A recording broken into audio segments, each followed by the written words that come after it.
ما علمتنا انك انت العليم الحكيم. الک مرکات را وړوي ښا دی وای فصل فی اسباب الغلطی. اوس مولانا سے مغالطه خودی ته وای چې قیاس فاسد وي مادتن، نو اسباب دی غلطی بیانوي چې الک مع کثرتها سره لدین دی خو ډیر وای خراجعه الی امرین، دو شیئین تراجی دي. احدهما سوء الفهم، یو دا د مولانا صاحب چې دا غلطی چې راځي دی سوء الفهم معنا بدفهمی، دی چا په وجه؟ دی بدفهمی په وجه باندې سړی په مطلب باندې پوه نشي، نو دی بدفهمی په وجه باندې سړی په غلطی کې واقع شي. او دویم چې د اشتباه الکواذب بالصادق، عدم امتیاز په مابین د صوادق او کواذب کې تمیز نه کی، بس بیا غلط شي. والاول انما يكون بسبب انغماس، اول چې کیږي هغه د سبب د انغماس او د ډوبېدلو چې نفس ډوب شي فی ظلمات الوهم، پاغه تیرو دی چا کې انسان چې همیشه په وهم کې پروت وی وی وی وی وی نو بیا د صوادق او د کاذب مابین کې بدفهمی چې راځي هغه اول بدفهمی په څه وجه باندې راځي چې همیشه په هغه تیرو د چا کې پروت وي، د وهم کې پروت تش وهمیات جنگوي، نو دی بیا په بدفهمی کې واقع کیږي. تاسو پوه شوئ دومره بدفهمی کې بیا واقع شي حتی یستیقن الکواذب صادقت، په صوادق باندې کواذب باندې یقین د چا وکي، بس وهم غلط کی، بل دا څه کوي ضروری او بدیهی وګڼي. لکه کل ما لیس بمبصر، هغه داسې ګوته ونیسي الهواء لیس بجسم، هوا څه نه ده ولې جسم لطیف ده، ولې لانه لیس بمبصر، هغه په سترګو باندې، او کوم شی کل ما هو لیس بمبصر فهو لیس بجسم فالهواء، نو غلط شو، نو فالهواء لیس بجسم. نو و اما الثانی، هر څه ثانی چې کوم د پپیه تفصیل چې هلکه دا اشتباه د کواذب د صوادق سره په د باندې چې راشي دا ولې راځي، وایي ففیه تفصیل علی ما سیأتی. وقال بعض المحققین چې هلکه د دې اسباب رجع کیږي امر واحد ته، ځکه چې انسان ماته دا خپله مزه راکوي چې انسان په بدفهمۍ کې واقع شوم، نو اشتباه د کواذبو د صوادقو سره راځي، امتیاز نشي کولی. ښه خبره داسې ده چې د ټولو رجعه اسباب د غلطۍ دا یو دي، هغه دا ده چې امتیاز نشي کولی په مابین د شی او په مابین د شبه کې.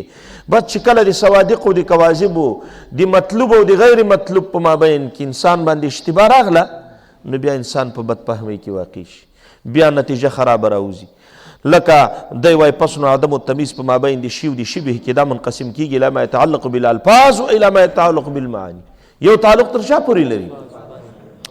القسم الاول ان ما یتعلق بالالفاظ، هغه بیا دوه قسمه ده. یو دا ده ما یتعلق بالالفاظ خلا من جهت الترکیب، څه معنی؟ نفس لفظ مفرده پورې، یعنی څه معنی؟ لحاظ د ترکیب پکې نکی. دویم دا چې لحاظ د ترکیب وکي. والثانی ما يتعلق بها، چې الفاظ پورې تعلق لشي من حيث الترکیب. ثم المتعلق بالالفاظ، چې تعلق تر الفاظ پورې من جهت الاول نسی، اول کوم یو ده چې لا من جهت ترکیب، هغه بیا دوه قسمه ده. دا ځان سره ولیکئ ښه، او هلته ځان سره په هغه کې ولیکئ چې یو هغه ده چې راجع کېږي الفاظو ته، بل هغه ده چې راجع کېږي معانیو ته. الفاظو ته چې راجع کېږي دوه قسمه ده، یو هغه ده چې لحاظ د ترکیب پکې، بل هغه ده چې لحاظ د ترکیب پکې وکړي. لحاظ د ترکیب چې پکې ونه کړي هغه بیا دوه قسمه ده. الاول ما يتعلق بالالفاظ انفسها، تر خپل نفس پورې تعلق دی، یعنی نفس لفظ پورې تعلق ونیسي. هغه څنګه نفس لفظ پورې تعلق ونیسي؟ وای وذلك بأن يكون الالفاظ مختلفه في الدلاله، چې هغه الفاظ مختلف په اعتبار د دلالت سره. نفس لفظ دا معنی، نفس لفظ دا معنی چې هغه الفاظ مختلف په دلالت کې. څرنګه؟ لکه مشترک راوړي، یا مثلا یو کې حقیقت راوړي بلکې مجاز راوړي. وذلك بأن يكون الالفاظ مختلف په دلالت کې فيقع فيه الاشتباه فيما هو المراد، هغه مراد چې ستا مقصود ده د غیر مقصود سره اشتباه راسي. لکه غلط چې هغه واقع بسبب کون اللفظ مشترکا لفظیا، لکه تا یو لفظ لکه عین دا یو مشترک لفظي ده په قیاس کې دی راوړی ده، هغه مشترک ده په مابین د دوه لفظ معنیینو کې، او اکثر یا اکثر کې، یا او کون احد معنیه، احد معانیه، یو د معانی و حقیقي کې، والآخر مجازیا، او بله مثلا په صغرا کې دغه یو لفظ دی راوړی ده، خو هلته د اراده د معنا حقیقي ده، په کبرا کې مجازي ده. ویندرج فیه الاستعاره، بس چې مجازي اندراج په مجاز کې د استعارې هم شته پکې، وامثالها، امثال د استعارې چې کوم دي. وکل ذلک یسمى بالاشتراک اللفظي، دا ټول رجع کېږي اشتراک لفظي ته. ولې په لفظ کې اسد که حیوان مفترس تر واخلي، کله اسد نه رجل شجاع واخلي، په لفظ کې مشترک نه دي. کله عین نه چې نه واخلي، که جاسوس واخلي، که سترګه واخلي د نور، که رکبه واخلي، ټول په لفظ کې مشترک نه دي، خو د ټولو رجع چاته کېږي یو. نو لا من جهت الترکیب ده او من جهت اللفظ انفسها، خود چاته رجع کېږي لفظ ته. تا داسې یو لفظ راوړی ده چې هغه دغه لفظ سره په دې لفظ کې شریک ده، ام اسدون ده، دغم اسدون ده، هغم عینون ده، او دغم څه ده. دقسې سړی کله کې خطا شي، ډېر به احتیاط ورته کوي. لکه ما تاسې ته بله ورځ ویلي که نه چې طالب یو له بل نه تپوس کوه یضربو، دا اسم ده. ولې لانه وکل مضارع، هغم مضارع ده، دلته یې مضارع راوړه، دا مضارع ده. وکل مضارع اسمونه، هغم مضارعون ده، دغم مضارعون ده. خو که د مضارع نه هغه معنا واخلي چې هغه قسم د فعل، هغم مضارع ده. که د مضارع نه دا واخلي چې صيغه د اسم فاعل ده، دا هم لفظ، نو په دې لفظ د مضارع کې اشتباه راغلي. کله کله سړی په دې کې خطا شي. وکل دا وامثال وکل ذلك يسمى بالاشتراك اللفظي. هلکه د اشتراک لفظي مشترک لفظي مثال کما تقولو صغرا کې ووایه، مثلا کما تقول لکه ته چې ووایې لعین الماء، دغه چینه د اوبو لپاره ووایه هذه عین صغرا، وکل عین یستضیء بها العالم، خلق طلب د رڼایي کوي، عالم په دې سره د دې په وجه باندې روښانه کیږي. نو فهذه العین یستضیء بها العالم، عالم په دې باندې روښانه کیږي. نو چې نه خو چې دا ظلمانی ده، ظلمت ده، ځکه ماده ده، حیولا ده پکې. حیولا چې په چا کې وي د شان هغه ظلمانیت وي. نو کوم دا اور چې کوم دغه هغه چې د اوبه چې کومه دي دې کې خو هغه نسته، دې نه خو خلک استهزا نه کوي، دا خو نور نه ده.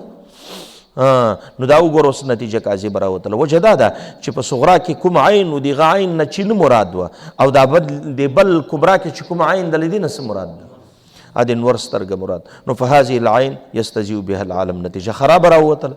او تقول یا وای زید اسد وكل اسد له مخالب، دی هر اسد لپاره دی هر اسد لپاره پنج وی کنه، نتیجه راوتله فزید له مخالب، زید لپاره پنج دی، پنج دی زناور لپاره وی.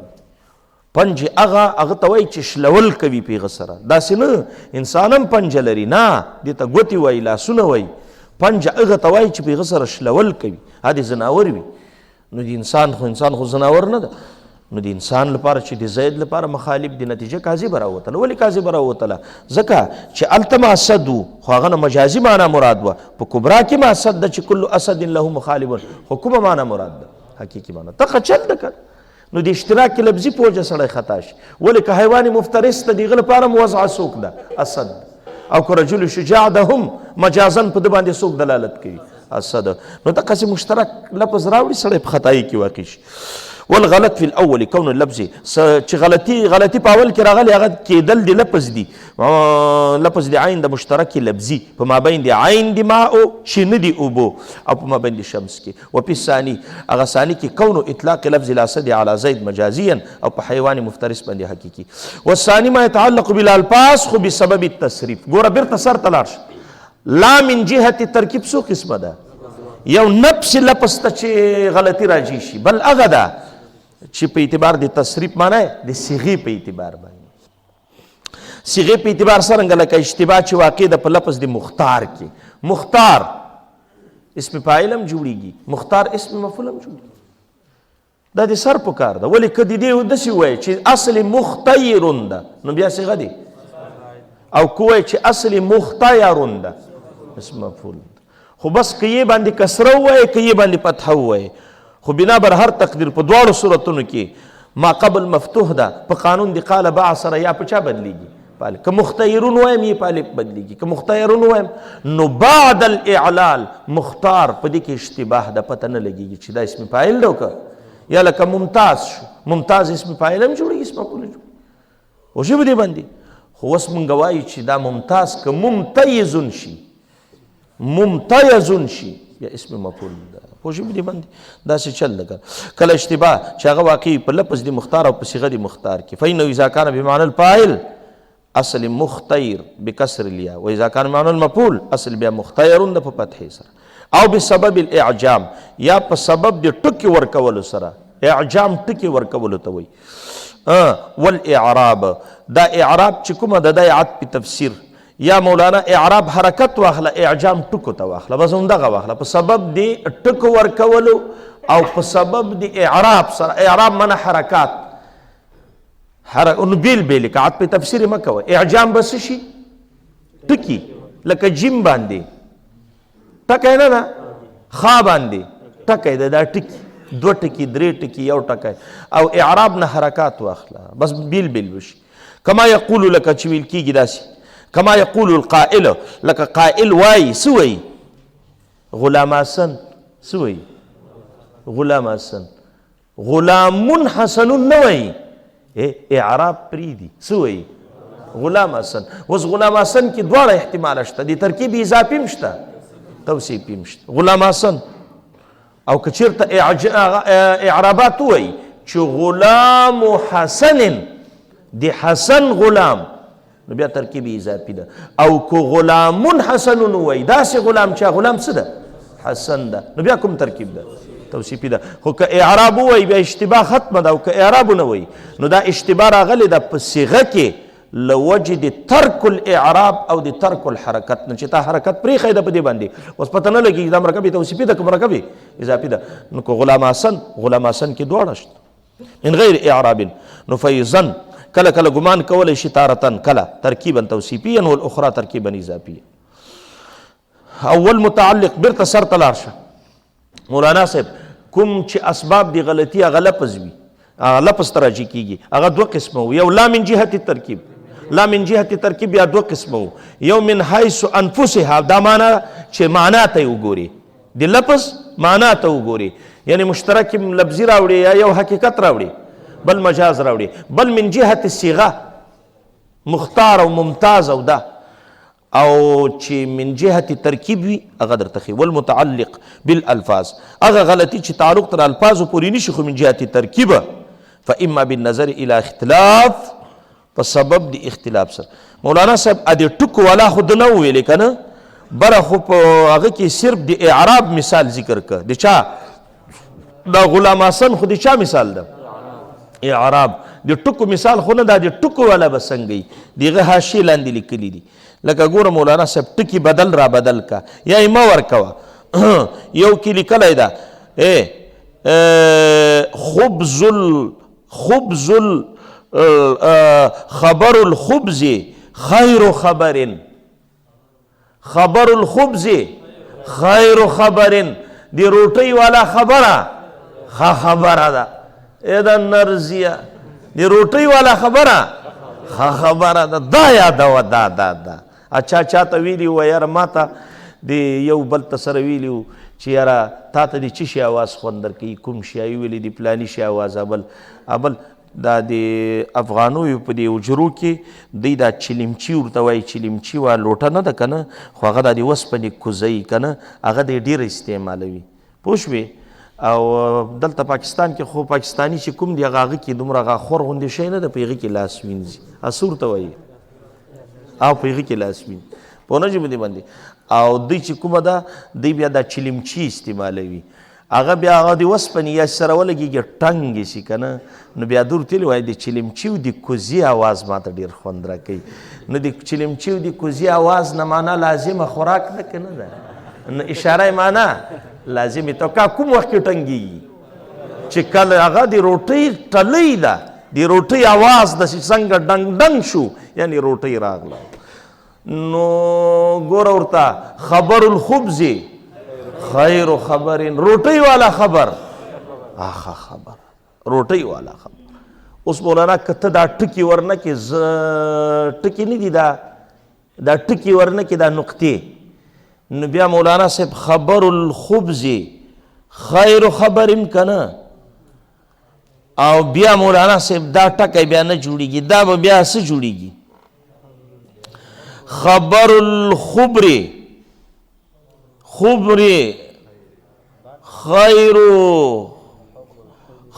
دا وګوره ګوره مطلب ناسي دیږي خیال دی دا ورته خو که چېرته ټکي ورکړي بیا مطلب او که ټکي ورنه کړي بیا پته نه لګېږي چې هلکه دا څه راوړي دي خو چې ټکي دې ورکړي ګوره خبره خبر الخبز خیر خبر روټۍ والا خبر ښه خبره ده همداسې بل مثال یې ورکړی ده قفیز بر ودې لیده قفیز برن هغه پیمانه قفیز چې کومه دلته لیکلي دي یک پیمانه گندم د غنمو یوه پیمانه که در آن مقدار 12 ساع گنجایش کند چې 12 هغه ساع پکې راځي یو ساع 4 کیلو ده وشوې نیم ساع 2 کیلو ده که نه نو یو ساع چې د 4 کیلو ده نو 12 په 4 کې ضرب کا دی مجموعي ته قفیز وایي نو یو قفیز د غنمو اوس ټکي ما ورکه ورختیا ووایه بس سړي ته پته نه لګېږي دا قفیز برین ده که فقیر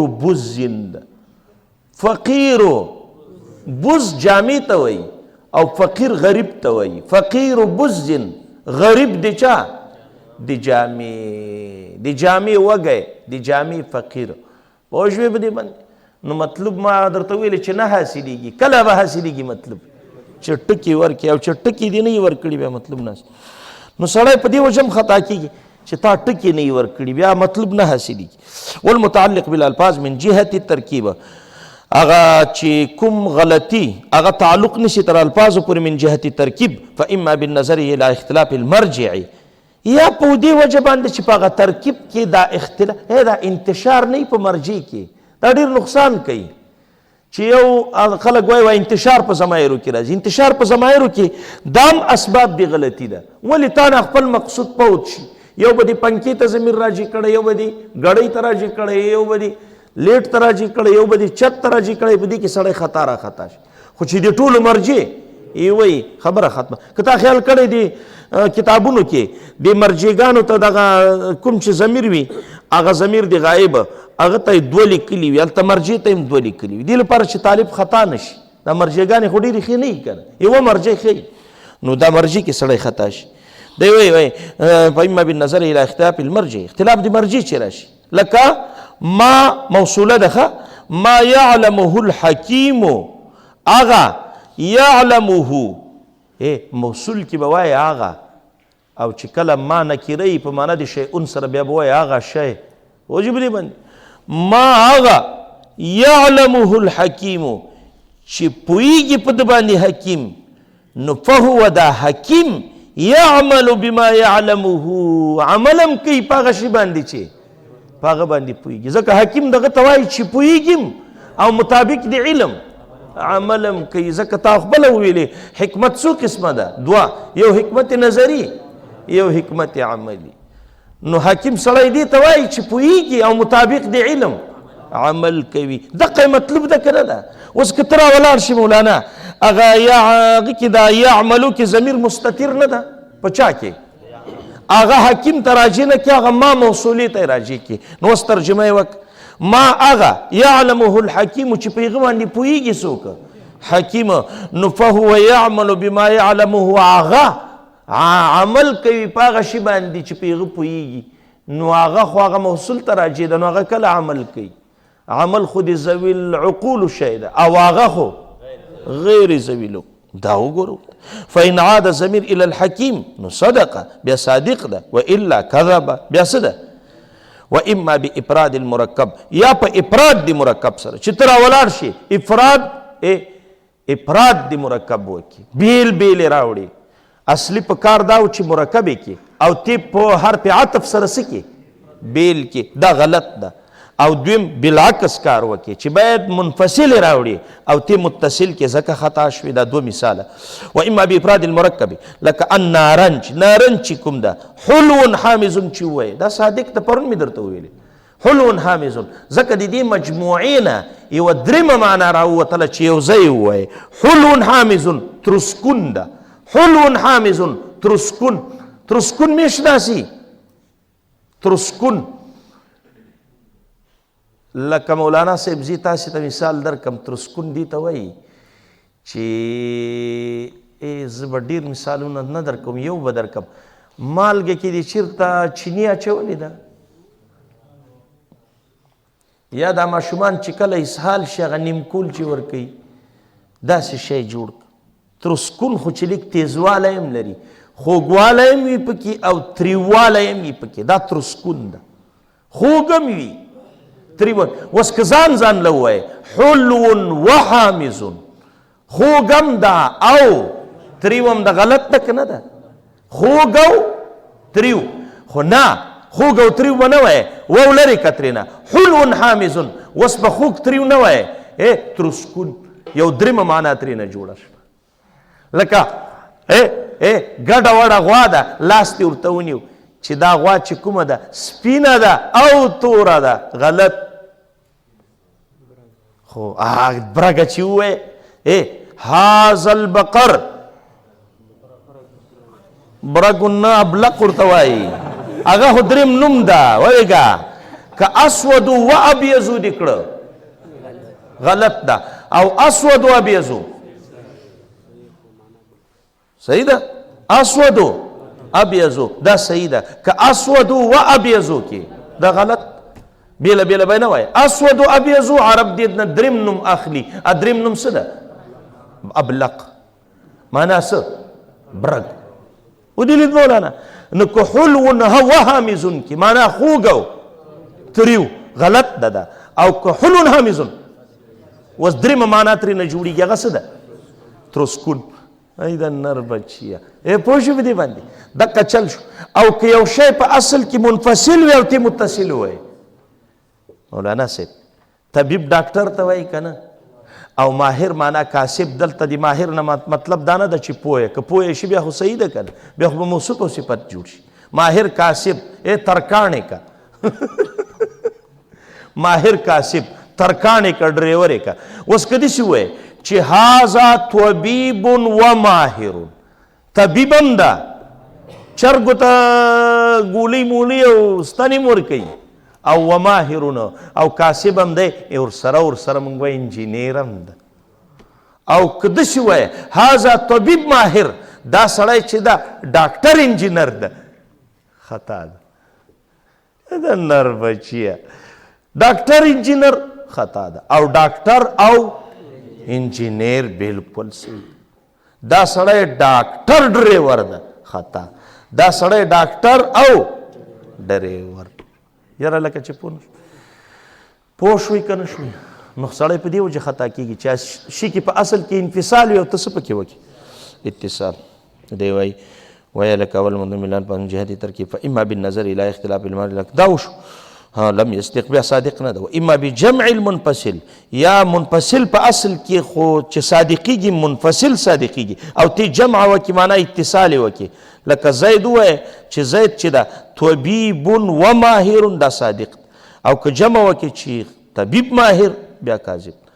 دی وایي فصل فی الاغالیط التي، وایي فصل ده په هغه اغالیطو کې تقع بسبب المعنی. دا مخکې فصل کوم یو چې په سبب د لفظ سره، و لفظ ولا څو قسمو، لا من جهت ترکیب، لا من جهت ترکیب یو هغه ده چې نفس لفظ ته راجع کېږي، یعنی من حیث المعنی، او بل هغه ده چې من حیث الصیغه، او من جهت ترکیب دغه. او اوس دا د مولانا صاحب چې غلطي راجع کېږي معنا ته. فصل فی الاغالیط التي تقع بسبب المعنى وهذا ايضا اقسام. ولې؟ لأن د دې صرف مطلب زه طلباو ته وایم بلدېدل دي، چې تا صرف بیدار کې چې قیاس کې دا غلطي واقع کېږي.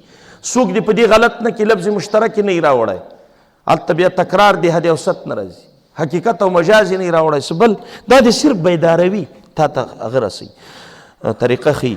نو دی وایي بسبب وهذا ايضا اقسام لانه من جهه الماده، یا به من جهه الماده، هغه ماده به په اعتبار د معنا سره کاذبوي. ماده لکه په قیاس اقترانی کې صغرا ماده ده که نه ده، کبرا ماده ده که نه ده، قیاس استثنایی کې مقدمه شرطیه داسې مادي دي. او من جهة الصورت، یا من جهة الهیئت، هیئت د شکل اول صحیح نه ده. ولې؟ کلیت کبرا نشته پکې، ایجاب د صغرا نشته، من حیث الصورت دا معنا من جهة الصورت. اما التي من جهة الماده كما يكون بحيث اذا رتب المعاني فيه، چې قضایاوې پکې جوړي کې علی وجه، په داسې وجه سره یکون صادقا، چې صادق به وي خپله ماده، خو لم یکن قیاسا، هسې به بیا قیاس نه جوړېږي. واذا رتب چې هغه قضایاو کې ترتیب وکړي علی وجه په بلې طریقې سره یکونو قیاسا، قیاس به وي خو لم یکن صادقا فی حد ذاتها. دا قضایاوې به که داسې کوي ماده بس قضایاوې به صادقې وي، خو او که داسې کوي بیا به دا چل. نو دی وایي واذا رتب یکون قیاسا، قیاس به وي خو لم یکن صادقا، بیا به دغه معنا او دغه قضایه به په حد ذاته صادق نه وي. که قولک الانسان ناطق. خو مولانا صاحب دا مثال غلط ورکړی دی ښه، ځکه مولانا صاحب چې ناطق د انسان لپاره خپله ذاتي ده او چې ذاتي واسطه وګرځېږي دې ته بیا مولانا صاحب مجعولیت ذاتي نه، دا مجعولیت ذاتي نه ده، مجعولیت ذاتي په هغه صورت کې راځي چې خارجي شی چې من حیث انه کاتب ویلي وی. مولانا تم داسې ووایه ښه خبره داسې نه ده، دا ناطق پرې داسې په خلو ووایه ورسره، یو وارې به یې پوره کړو چې دا لګي ورسره که نه وایه. الانسان ناطق من حیث انه کاتب، انسان ناطق ده خو دې حیثیت نه چې کاتب یې واخلي، دا صغرا. ولا شیء من الناطق من حیث انه کاتب، یو شی د ناطق نه د دې حیثیت نه چې کاتب یې واخلي دا حیوان نه ده. فلا شیء من الانسان بحیوان، یو شی د انسان نه حیوان نه ده. نتیجه کاذبه راووته که نه؟ اوس ولې کاذبه راووته؟ بیرته قیاس ته لاړ شه، پرې اوس لاړ شه قیاس ته ځه. اوس الانسان ناطق، انسان ناطق ده، که دا من حیث هو ناطق نه لګوي له یو سرم نو څنګه به وایي الانسان؟ وایه الانسان ناطق، دا من حیث ناطق لرې که، له کبرا نه هم لرې که، له صغرا نه هم لرې که، نو څنګه به وایي الانسان ناطق ولا شیء من الناطق بحیوان. نو بالکل قیاس برابر ده، خو کبرا کاذبه نه ده، کبرا بالکل کبرا کاذبه ده. ولی ولا شیء من الناطق بحیوان دا صلب د اعم له افرادو د اخص نه رانغی، او صلب د اعم د افرادو د اخص نه دا ناجایز ده. یعنی کوم افرادو ته چې ناطق ورغلی وي هغه حیوان نه ده. ولې حیوان نه ده؟ خو افراد د حیوان دي که نه؟ ځکه چې ناطق ورغلی خو انسان ده، او انسان خو افراد دي چا دي؟ دا خو فرد د حیوان ده. نو دا کبرا بیا کاذبه ده. او که وایي چې زه لګوم یې څه کوم؟ دواړو سره لګوم. څه لګوم دواړو سره؟ نو بالکل مولانا صاحب بیا قیاس برابر ده، خو بیا صغرا کاذبه ده. څنګه؟ الانسان ناطق من حیث هو کاتب. الانسان ناطق، انسان چې کوم د ناطق ده من حیث انه کاتب، د دې حیثیت نه چې څه واخلي کاتب واخلي. دا ولې کاذب ده؟ وایي ځکه انسان ذات ته او ناطق ذاتي ده، او ثبوت د ذاتیاتو ذات ته لا تعلل وي، هغه مشروط بشرط نه، معلول بعلت نوي. او تا ناطق انسان ته ثابت کړی ده من حیث انه کاتب، یا لکه که کاتب وي او که کاتب نوي نو دته څه ثابتېږي؟ ناطق. او تا ذاتي او ناطق ثابت کړی ده او شرط دې ورته څه لګولی ده؟ کتابت. نو که کتابت کوي که نه کوي دا خپل ذاتي ده. نو انسان ته ته ناطق ثابتوي په دې وجه باندې چې دی کاتب ده، نو دا غلط ده. نو که مولانا صاحب من حیث انه کاتبون دواړو کې لګوي نو صغرا دی کاذبه ده، کبرا بیا صادقه ده. لګوه ولا شیء من الناطق، یو شی د ناطق نه من حیث انه کاتب، یو شی د ناطق نه د دې حیثیت نه چې دی ناطق د حیوان نه ده. خود حیوان خو په دې وجه نه ورته ثابتېږي چې دی کاتب ده، بلکې بغیر د کتابت نه حیوان ثابتېږي، ځکه دا د افرادو د ناطق لپاره ذاتي نه ده. احمده د افرادو د ناطق لپاره حیوان ذاتی نه ده. نو چې حیوان ته ثابتوي افرادو د ناطق ته من حیث انه کاتب اخلي، نو دا خو ټیک ده که نه؟ لا شیء من الناطق، یو شی د افرادو د ناطق نه من حیث انه کاتب چې واخلي حیوان نه ده. کبرا صادقه ده خو صغرا. ولې په صغرا کې مجعولیت ذاتي لازمیږي؟ ولې مجعولیت ذاتي لازمیږي؟ ځکه ناطق دا د افرادو د انسان لپاره د انسان لپاره ذاتي ده. ولې ناطق فصل مقوم نه ده د انسان لپاره، هغه داخل نه داخلي کنه، او هغه ذاتي خو بذات ثابتېږي او تا په واسطې دی شرط سره ثابت کنو. دې صغرا کې مجهولیت کای نه لګوي کبرا د کاذبه ده، کای لګوي او کرازه یو چل کوي چې صغرا کې مه لګوه کبرا. نو چې صغرا کې نه لګوي مجهولیت ذاتي نه لازمیږي. انسان حیوان شو، انسان ناطق شو بلا قید، بلا شرطه بالکل صغرا صادقه ده، او کبرا کې ولګوه کبرام صادقه ده، خو تکرار دی حدی او ست نشته، نو بیا د قیاس خراب ده. نه شو پوه کای نه لګوي که یو کې نه لګوي صغرا خو صادقه ده کبرا کا، او که لګوي صغرا کاذبه ده، او که صغرا کې لګوي کبرا کې نه لګوي، صغرا کې نه لګوي کبرا کې لګوي، نو بیا صغرام صادقه ده کبرام صادقه ده، قیاس صحیح نه ده. ولې قیاس نه ده صحیح؟ حد اوسط نه ده مکرر. راځه بالعکس هم کا صغرا کې ولګوه کبرا کې مه لګوه، بیا مولانا دواړه مادیم کاذبې دي او تکرار د چا نشته، حد اوسط هم نشته. یاره لکه چې پوه نشو.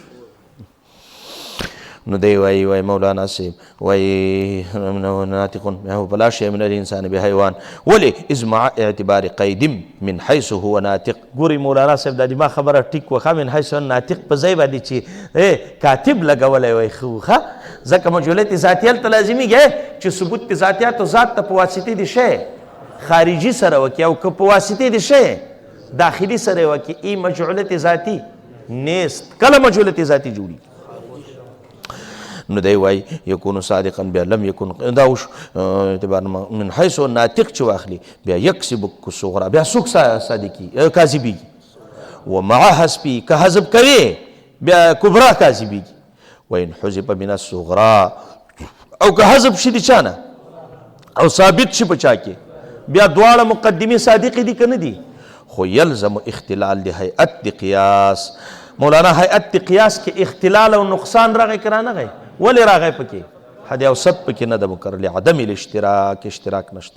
واما التي واغ اغلات من جهه الصورت چا من جهه الصورت دا من جهه الماده فكما يكون من جهه الصورت دا معنا چې تکرار دي چا نه وي پکې یا مثلا ایجاب دي صغرا نه وي لکه په شکل اول کې مولانا صاحب تا ایجاب دي صغرا ویلې ده تا صغرا سالب کړه په اعتبار د کم سره د کلیت کبرا ویلې ده کبرا دی جزیه کړه یا دی مثلا په شکل ثانی کې اختلاف دی مقدمتین ویل ده په ایجاب او سلب کې تا دواړه موجبی راوړي یا دی دواړه سالبی راوړي نو دا ټول قیاس فاسد ده صورتن اگر که ماده به ټیک وي خو صورت صحیح نه په هيئت غیر ناتیجه باندې چې هغه منتج نه وي په داسې هيئت باندې جوړ کې یعنی شرایط پکې نه وي نو دا صورتن فاسد ده. وجميع ذلك سوء التألیف دا بد تألیف ده كقول القائل لکه دا قول دی قائل وای الزمان محی دا وس شکل ثانی ده. کوم شکل ده؟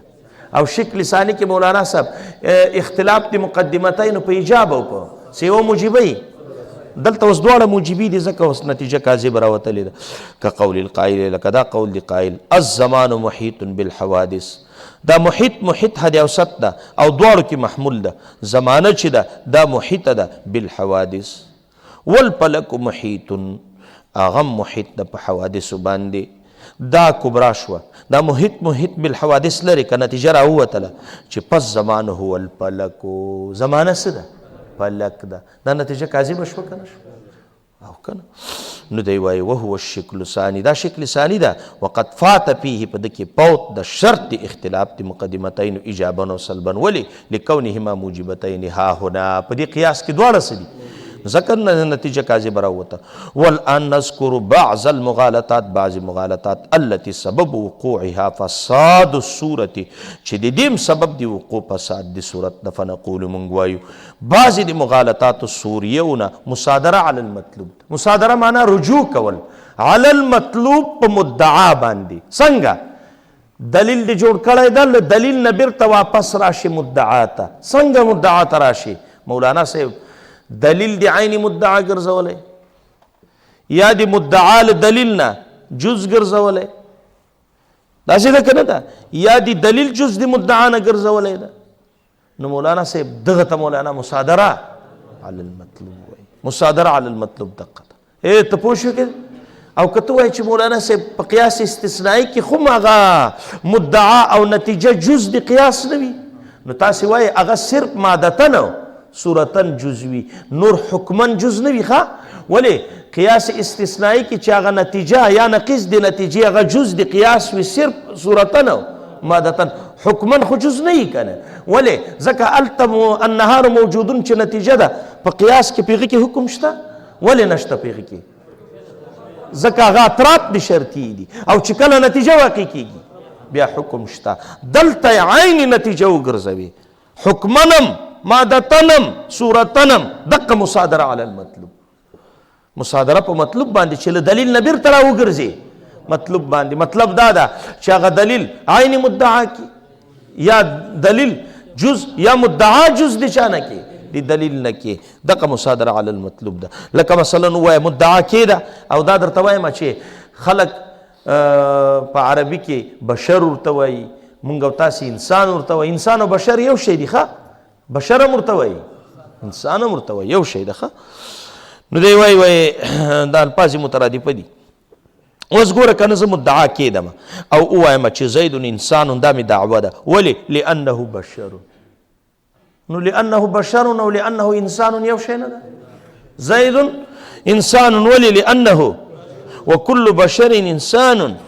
نو په زید انسان نتیجه خو برابره شوه، خو چې کوم شی مدعا ده هغه دې دلیل کې راوړی ده، کوم چې دلیل کې ده هغه دې مدعا ده. نو مصادره. ومنها اخذ ما بالعرض مکان ما بالذات. یا بعضې په هغو کې دا ده چې اخذ د ما بالعرض وکې په ځای دی ما بالذات باندې. څنګه؟ دلته ما بالعرض ده په صغرا کې او په کبرا کې دی. مړه چې لیک سوچ ورته وکړي دا د ټولو رجع عدم تکرار دی حد اوسط ته کې. پوه شوې چې دې کې یو قسم راخلي او دې کې بل قسم تکرار نه راځي دی حد اوسط. پوه شوې دې باندې. اوس ګوره که نه لکه ته ووایه چې یو ځای کې ما بالعرض واخلي په ځای د ما بالذات باندې او په دا بل کې ما بالذات واخلي. وایه لکه الجالس فی السفینة متحرک، جالس په سفینه کې متحرک ده صغرا. وكل متحرك لا يثبت في موضع واحد. هر متحرک دا ثابت نه وي په موضع واحده کې. ولې؟ په موضع واحده کې خو مولانا صاحب چې ثابت پاتې وي هغه ته ساکن نه وایي.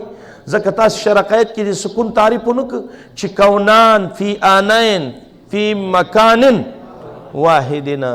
نو مولانا صاحب په یو ځای باندې چې 2 کونه وي 3 کونه وي 4 کونه وي په څو آناتو کې خو په یو مکان کې چې وي نو دغه مولانا سکون ده. او متحرک خو دې ته وایي چې په یو مکان باندې ثابت نه وي پاتې، په یو موضوع باندې ثابت نه وي پاتې. نو نتیجه راووتله چې جالس په سفینه لا یثبت په موضع واحد. او سره لیدنه د کاذب د ولې دی په کرسۍ کې په هغه باندې په چوکۍ کې په خپل ځای باندې نه ده ناست. ولې په هغه کې خو منډې نه وایي، په کشتۍ کې خو منډې نه وایي، دقسې ناست او نتیجه کاذبه راووته. ولې کاذبه راووتله؟ صغرا کې چې جالس په سفینې ته متحرک ویلي وو هغه متحرک بالذات ته که بالعرض ده او که نه دې کې خو واسطه په العروض ده. ولې؟ اولا او بذات حرکت چا ته ثابت ده؟ کشتۍ ته واسطې ته ثابت ده. په واسطې د واسطې ته سره بیا ذل واسطې ته چې هغه جالس په سفینې ده. نو هغه خو بالذات حرکت خو کشتۍ کې خلک وایي هغه نی ګاډي کې سړی روان ده، ګاډي کې خو نه ده روان، ګاډی روان ده او دی په ګاډي کې ده. نو دته حرکت چې ثابتېږي بالعرض ثابتېږي بالذات نه ثابتېږي. او په دا بل کې وکل متحرک هر شی چې متحرک وي معنا بالذات متحرک وي لا یثبت فی موضع واحد. هغه په یو مکان کې ثابت نه وي پاتې. کله چې بالذات حرکت کوي نو په کبرا کې بالذات متحرک مراد ده او په صغرا کې بالعرض. نو اصل کې دي کې تکرار دی حد اوسط نشته. ومنها بعضې دغونه دا لا يتکرر اوسط بتمامه متکرر نه وي کما یقولو. بله ورځې طالب راته راغی راته ویلې وایي دغه هغه چې کومه ده نتیجه چې کومه ده دا کاذبه راوتله الانسان یاکل الدجاجه وکل دجاجة یاکل القاذورات. نو فالانسان یاکل القاذورات. داسې ویلې که نه؟ دا طلبا ډېر زیات سوال کوي دي شي. ضرور د مولانا صاحب اصلي د منطق اصلي جړې ته اوس راووتلو ځکه چې دا اوس ضروري قیاس مطلوب ده پکې چې هغه نتیجې خرابې نه وي.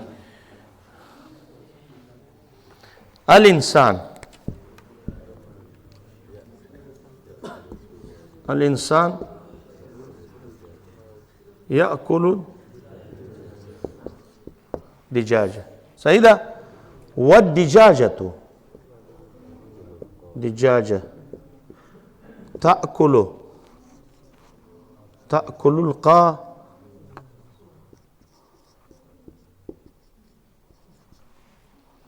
فالانسان یاکل القاذورات، انسان قاذورات خوري. نتیجه خراب شو کنه شو.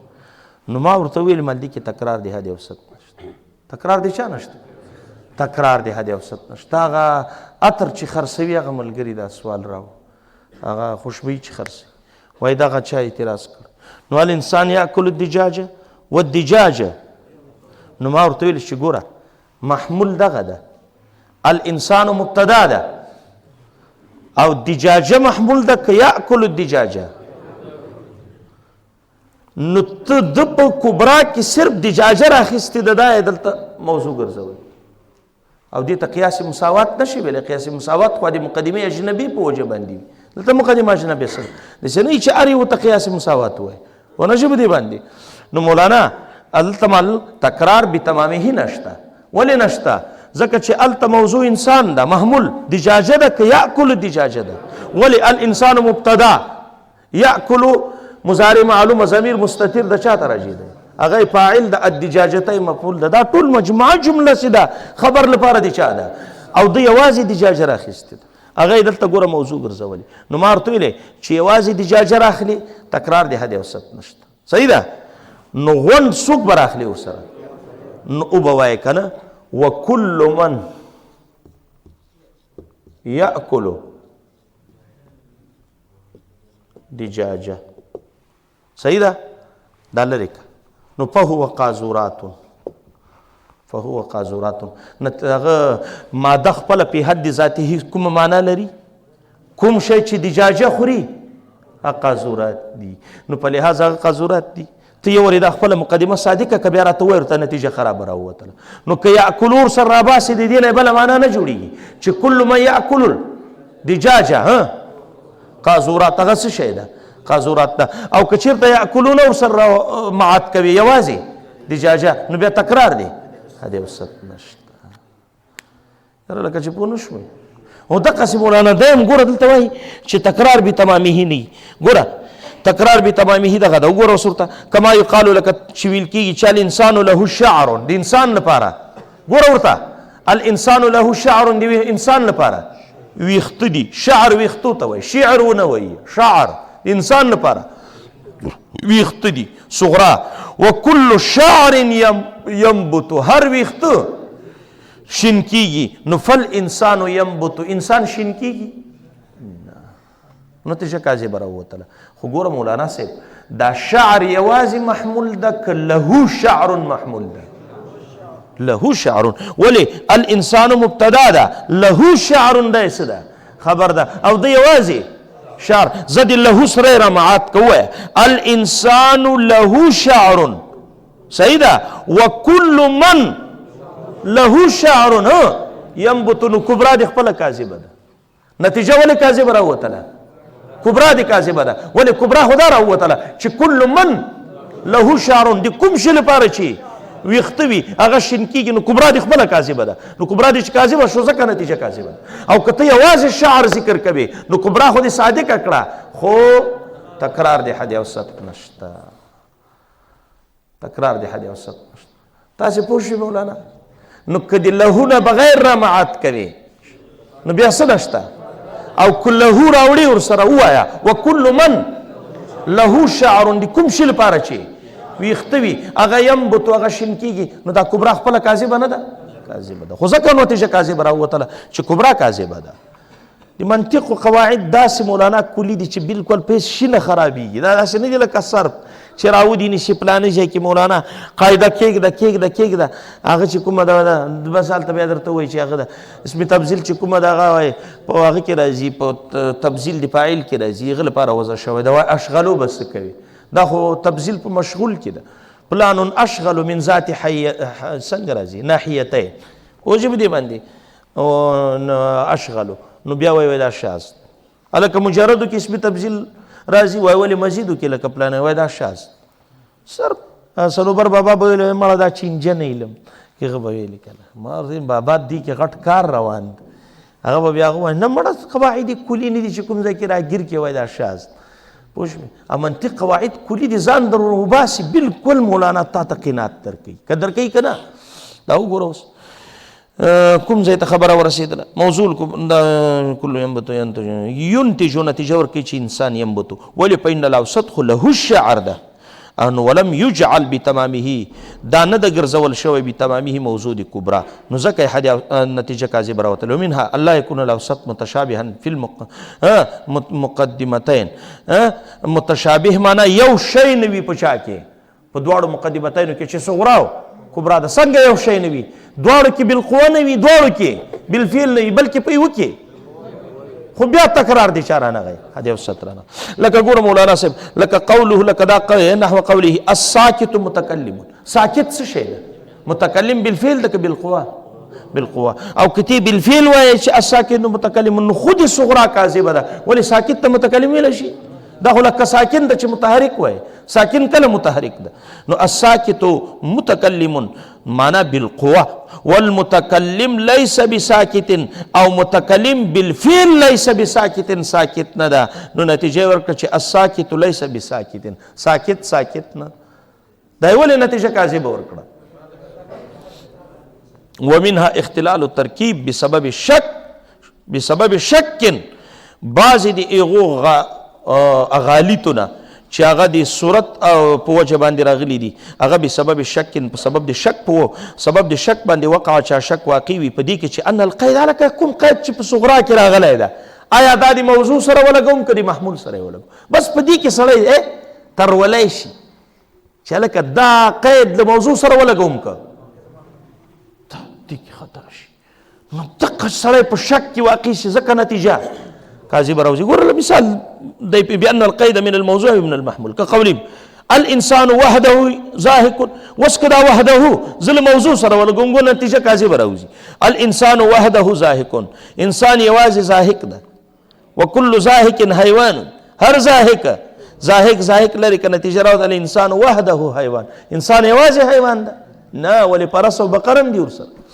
ونجم دي بني حيوانات كي هطول شريك دي ورسل تاسي پوش بي خو سړی په دې کې خطا شو چې هلکه دا وحده چا کې ده او که وحده د محمول سره ولګوم الانسان وحده زاهق وكل من وحده زاهق حیوان نو فالانسان حیوان بالکل نتیجه صادقه راووتله نو که هدي اوسط وایه که دغه قید د موضوع نه ګرځوي بیا بالکل نتیجه کاذبه راوځي او که د محمول نه ګرځوي صادقه راوځي سړی په دې کې خطا شي والغلط انما نشا من توهمي چې لفظ دی وحده جز دی موضوع نه ده ولو جعل جز دی محمول له وګرځوي وقيل الانسان هو وحده زاهق او كل من هو وحده زاهق فهو حيوان نو وحده زاهق لريكا نتیجه به صادق راوځي چې بل انسان حیوان ولې لانها ازاک الانسان حیوان جوړیږي په دغه وخت نو فالغلط في هذا المثال بسبب سوء اعتبار الحمل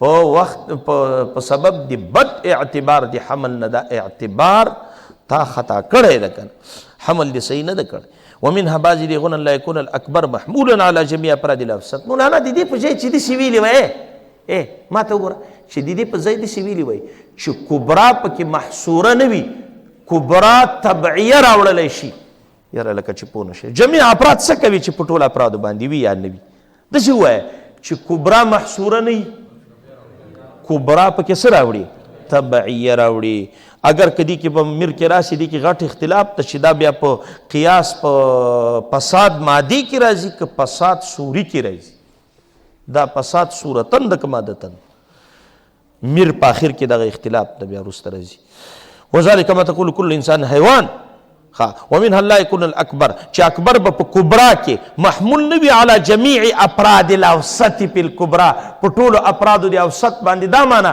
چې په افرادو باندې به نه محمول په طبیعت به محمول په کبرا کې به اکبر په طبیعت محمول وي نه په چا باندې مطلب دا ده چې کبرا به پکې محصوره نه وي بلکې تبعیه به وي نو په دې وجه باندې خطایي راشي لکه ووایه کل انسان حیوان صغرا والحیوان عام دا عام په ځای باندې دا بل ټکی وای والحیوان جنس انسان حیوان څه ده نتیجه راووتله چې بل انسانو جنس انسان جنس ده ولې کاذبه راووتله ځکه دا جنس دا د افرادو حکم ده که د طبیعت د طبیعت. نو الحیوان جنس یا عام دا قضیه طبعیه ده او دی وایي چې په قیاساتو کې محصورات مستعملیږي، طبعیه به نه وي ښه. او دلته څه پکې راوړې ده طبعیه، ځکه نتیجه کاذبه راوتلې ده.